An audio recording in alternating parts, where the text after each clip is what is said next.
Hello दोस्तों, ये जो आपको दिख रहा है ये सैमसंग कंपनी का एक इलेक्ट्रिक एक्चुएटर है। ये जो वाल है, ये वाल को ओपन या क्लोज करता है मॉड्यूलेटिंग जैसा। जैसे कि 0 to 10 वोल्ट्स या 420 मिली एम्पियर ना, इसके ऊपर से ये लिनियरली एक्चुएटर होता है, मतलब लिनियरली मूवमेंट करता है, ये अप एंड डाउन हो जाता है। अभी सपोज यहाँ पे 0 वोल्ट आया तो मतलब ये क्लोज रहेगा। अगर 10 वोल्ट आया तो ये फुल्ली मतलब 100% ओपन रहेगा। जैसे कि यहाँ पे देखो, अगर आपने 0 to 10 वोल्ट इनपुट यूज़ किया है तो आप 0 to 10 वोल्ट यहाँ पे आएगा। अगर 420 मिली एम्पियर आएगा पीएलसी में तो आपका ये जो 420 मिली एम्पियर वाला है ये हम इसके ऊपर काम करेगा। जैसे कि 4 मिली एम्पियर आया तो फुल्ली क्लोज, और 20 मिली एम्पियर सप्लाई आया पीएलसी के थ्रू तो ये फुल्ली ओपन हो जाएगा। तो यही है उसका फंक्शन। तो चलो हम इसका देखते ये कैसे काम करता है। दोस्तों, ये जो एक्चुएटर है यह एक इलेक्ट्रिक लीनियर एक्चुएटर हम इसको बोलते हैं। जो कंट्रोल वाल जो है ये कंट्रोल वाल को एक्चुएट करता है, मतलब खोलता है या बंद करता है। जितना चाहिए हम उतना खोल सकते हैं, जितना चाहिए उतना हम इसको बंद कर सकते हैं। ये जो है इसका जो आपको ये दिख रहा है 5825, ये जो है ये टाइप है, इसको हम टाइप बोलेंगे। ये वर्जन नंबर है 5825। ये जो है फेल सेफ एक्शन होता है। ये जो एक्चुएटर है ना, इसको फेल सेफ एक्शन कहते हैं। अभी आप बोलोगे फेल सेफ एक्शन क्या होती है? जैसे कि ये फेल सेफ कंडीशन में चला जाता है। जैसे ही आपका पावर सप्लाई चला जाएगा तो ये क्या होगा, ये फेल सेफ कंडीशन में चला जाएगा।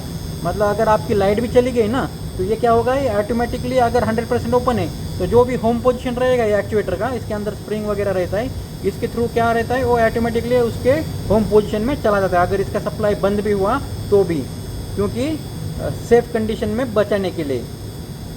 ठीक है, तो इसे वाल जैसे कि ग्लोब वाल हुआ, 3 वे वाल हुआ, जैसे कि HVAC प्रोसेस इंजीनियरिंग में इसको यूज़ किया जाता है। इसके अंदर जो कंपोनेंट्स रहते हैं, इसके अंदर मोटर और गियरिंग रहता है। ये जो आपको दिख रहा है ना ये कवर, इसके अंदर अगर हमने खोला इसको तो इसके अंदर एक मोटर और गियर बॉक्स रहता है जो कि इसको काम करने में चला अच्छे से वो काम करता है। विद्युत मोटर जैसे ही चलेगी, जो गियर बॉक्स रहता है वो गियरिंग के द्वारा एक्चुएटर जो स्टीम है, एक्चुएटर स्टीम वो जला ये वाला, तो ये क्या होता है आगे पीछे हो जाता है। मतलब लिनियरली अगर मोटर घूमेगा तो क्या होगा, ये तो फ्रंट आएगा, रिवर्स घूमेगा तो बैक आएगा।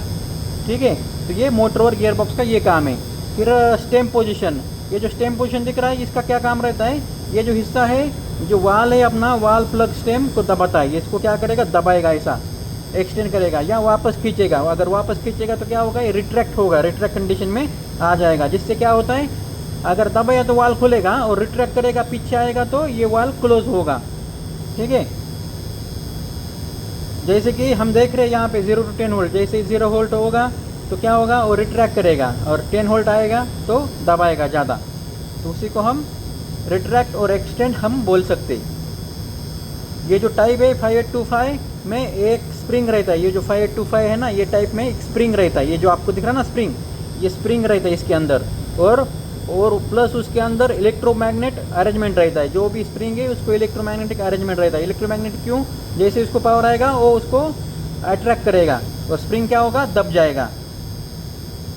ठीक है, जब पावर सप्लाई बंद हो जाएगा तो क्या होगा, ये जो स्प्रिंग है ये एक्चुएटर को ये प्री डिफाइंड मतलब होम पोजीशन में जो फेल सेफ स्थिति रहता है उसमें वो ले जाती है। एक्चुएटर के जो मूवमेंट रहता है, मूवमेंट की शुरुआत अंत की स्थिति डिटेक्ट करने के लिए इस्तेमाल होता है। ये जो एक्चुएटर मूवमेंट उसका जो अंत का स्थिति है वो डिटेक्ट करने के लिए इस्तेमाल होता है इसका। अगर स्टेम ज़्यादा आगे बढ़े या देर तक मोटर चलती न रहे, इसके लिए इसका यूज़ किया जाता है। वाल्व की स्थिति कितना खुला या कितना बंद करना दिखाना।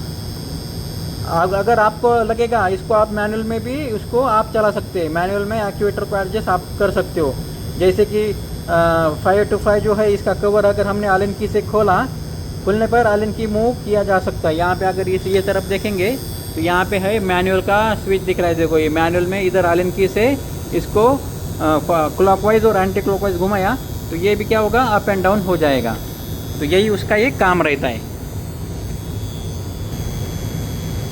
अभी इसके ये कवर के अंदर ना ये लिमिट स्विच भी रहता है, जो कि कैम स्विच बोल सकते हैं, लिमिट स्विच बोल सकते हैं। इसका काम क्या रहता है, लिमिट स्विच का एक्चुएटर का जो मूवमेंट रहता है उसकी शुरुआत और अंत की स्थिति, मतलब उसका एंड पोजीशन, स्टार्टिंग पोजीशन और एंड पोजीशन डिटेक्ट करने के लिए इसके अंदर क्या रहता है, एक लिमिट स्विच रहता है। जैसे कि आपका जो मोटर है उसको ज़्यादा देर तक वो चलना नहीं है चाहिए, अगर ज़्यादा देर तक चली मोटर तो मोटर जल जाएगा ना, तो वो मोटर को कंट्रोल करेगा लिमिट स्विच। एक अप साइड रहता है, एक डाउन साइड रहता है। तो जैसे ही अप जाएगा मोटर बंद होगा, जैसे ही डाउन आएगा मोटर बंद होगा। मतलब वो क्या है, एक कंडीशन बताता है कि कितना खोलना है।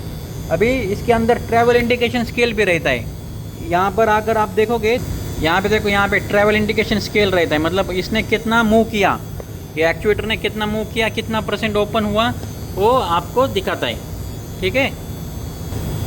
अगर आपको मैनुअल में घुमाना है, बस ये जो इंडिकेशन दिख रहा है मैनुअल, इधर आलन की डाल के इसको घुमाया तो ये क्या होगा, एक्चुएटर ऊपर नीचे चला जाएगा। ये जो है ये इसको ऊपर नीचे कर लेगा वो। अभी हम इसका ऑपरेशन प्रिंसिपल देख लेंगे। जब इसको सिग्नल दिया जाएगा, एक्चुएटर को सिग्नल मिलता है, तब क्या होता है, वो कंटिन्यूस कंट्रोल करता है। जैसे कि अगर 0 to 10 वोल्ट सिग्नल है या 4 to 20 मिली एम्पर सिग्नल है, ये पोजिशनर से इसको कमांड आता है। और फिर बाद में क्या होगा, इसका जो मोटर है इनसाइड वाला, वो मोटर चालू होगा और गियर बॉक्स के जरिए एक्चुएटर जो है, एक्चुएटर का स्टेम जो उसको बोलते हैं, ये मूव करती है। ये स्टीम एक्सटेंड करेगी, नहीं तो रिट्रैक्ट करेगी। मतलब खोलने की दिशा में दबाता है। अगर ये दबाएगा तो वाल आपका ओपन होगा, अगर वो फिर से रिट्रैक्ट करेगा तो आपका वाल बंद हो जाएगा। अभी इसके अंदर क्या है, लिमिट स्विच भी रहता है। वो क्या करता है, कैम एंड को डिटेक्ट करता है। कैम एंड जो पोजीशन है, एंड पोजीशन, मतलब जलेगा नहीं मोटर बोल के एक सेफ कंडीशन में वो लिमिट स्विच रहता है। वाल को क्या कर रहा है, वो वाल को पूरी तरह से खुला या पूरा तरीके से बंद हुआ है या नहीं हुआ है वाल, वो कौन डिटेक्ट करता है, इसके अंदर का लिमिट स्विच। और मोटर को बंद कर देता है, जो कि ओवर ट्रैवल ना हो इसलिए। अभी हम मैनुअल ओवरराइड, हमने क्या क्या देखा, अभी मैनुअल ओवरराइड भी देखा। तो मैनुअल ओवरराइड क्या, अगर बिजली न, अगर आपका लाइट नहीं है, नहीं तो बिजली नहीं है आपका, तो क्या है, आपको एक्चुएटर को घुमाना है मैनुअल कंडीशन में, तो वो काम नहीं करेगा। तो फिर आप क्या करोगे, इधर एक मैनुअल मैंने जो दिखाया था रेड वाला, इसको आप क्या करोगे, ये मैनुअल से आप घुमा कर आप इसको मैनुअल में भी चला सकते हैं। अगर कुछ इमरजेंसी कंडीशन है तो आप ऐसा उसको घुमा के एडजस्ट कर सकते हो। अगर मैनुअल की रिलीज़ किया तो एक्चुएटर फिर आपके जो मेन होम पोजीशन में उसमें वो चला जाता है। और फिर बाद में वो पोजीशन और फीडबैक सिग्नल रहता है मॉनिटरिंग करने के लिए, जो कि पोजिशनल रेजिस्टेंस ट्रांसमीटर रहता है इसके अंदर है, जो कोशिश करता है कि स्टीम जो स्थिति है उसका, जो प्लंजर है उसका स्थिति सिग्नल जो है वो दिखाता है। और एलईडी क्या करेगा, इंडिकेटर्स देगा और फीडबैक सिग्नल वो चला जाएगा। मतलब आप डायग्नोसिस भी उसको कर सकते हो। अगर वीडियो अच्छा लगा हो तो प्लीज़ सब्सक्राइब करो और शेयर करो।